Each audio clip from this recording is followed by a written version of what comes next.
কি কারবার, কাউকে বিশ্বাস নেই। যে মানুষ যে রাজা হয় না তার মনটা বড় হতে হয়, যে রাজা হয় তাকে প্রোটেক্ট করতে হয়। সেই রাজা নিজেই প্রশ্ন করছে প্রজাকে, তুমি কি ভারতীয় ভাই? যার ভোট নিয়ে জিতে প্রধানমন্ত্রী হলো তাদেরকেই প্রশ্ন করছে, আচ্ছা তোমরা ভারতীয় তো? এতদিন পর্যন্ত কি ছিল? জনতা ঠিক করবে সরকার কে হবে, তাই তো? জনতা ঠিক করবে সরকার কে হবে। এটা হচ্ছে ভারতবর্ষের সংবিধানের, এই যে গণতন্ত্র বলি তার মূল কাঠামো হচ্ছে এই জায়গাটা। এটার উপর দাঁড়িয়েই ভারতবর্ষের গণতন্ত্র, ভারতবর্ষের সংবিধান। মানুষ আগে। এখন নরেন্দ্র মোদী সরকার ঠিক করছে কারা ভোটার হবে, এই তো। এই তো ছোট্ট জিনিস। ভারতবর্ষের সংবিধানে, ভারতবর্ষের গণতন্ত্রের মূল লক্ষ্যটা কোথায় জানেন? এত সাংবিধানিক,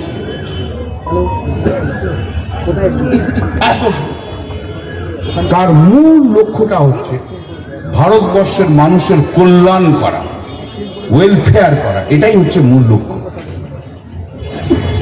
সেই মূল লক্ষ্য থেকে বিচ্যুত হয়ে গেছে। মানুষের কল্যাণ নয়, অকল্যাণ করা।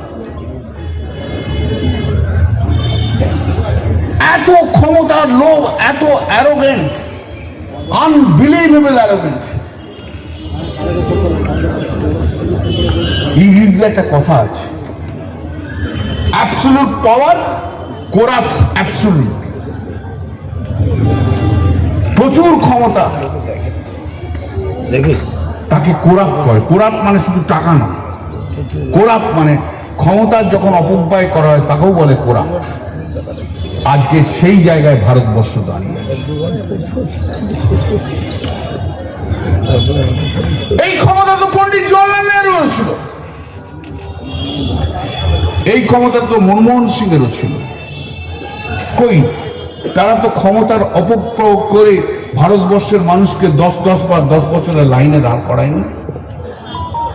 তারা তো গণতন্ত্র নষ্ট করেনি, তারা তো ভারতবর্ষের কাঠামোটাকে তৈরি করে গেছে।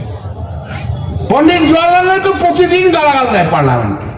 আরে পণ্ডিত জওয়াহরলাল নেহরুকে আমি দেখিনি, কিন্তু তাকে তো সম্বন্ধে শুনেছি, পড়েছি। পণ্ডিত জওয়াহরলাল নেহরু না হলে কি ভারতবর্ষ আজকে এই জায়গায় এসে দাঁড়াতো?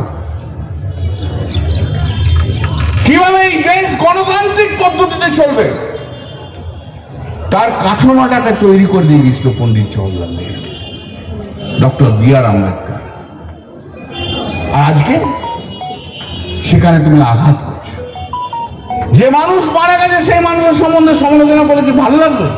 আর যদি আমি এখানে দাঁড়িয়ে 1 ঘন্টা ধরে বুদ্ধদেব ভট্টাচার্যের অপকীর্তির কথা বলে যাই, সেটা কি ভালো লাগবে? সত্যি আমি